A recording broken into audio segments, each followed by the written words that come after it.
এবার মৌলভী সাহেব বলল, তোমরা গোল হয়ে বসো এবং একে অপরের হাতটা চেপে ধরে থাকো আর চোখ বন্ধ করে থাকো।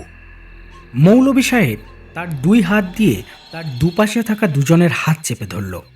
তারপর মনে মনে সে কিছু বিড়বিড় করতে থাকলো। কিছুক্ষণ এইভাবে চলবার পর মৌলভী সাহেব বলল, এইবার চোখ খোলো আর আকাশের দিকে তাকাও। কেউ হাত ছেড়ো না কিন্তু। চোখ খুলে উপর দিকে তাকানো মাত্রই চার বন্ধু এক অদ্ভুত দৃশ্য দেখতে পেল। দেখল ছোট ছোট অনেক আগুনের গোলার মতন কিছু আকাশের পশ্চিম দিক থেকে পূর্ব দিকে চলে যাচ্ছে। আর একটা অদ্ভুত রকমের শব্দ হচ্ছে, অনেকটা রকেট বা প্লেন উড়ে গেলে যেমন শব্দ হয় ঠিক ওই রকম শব্দ। পুরো ঘটনাটি শুনতে পেজচক্র চ্যানেলটিতে ভিজিট করুন।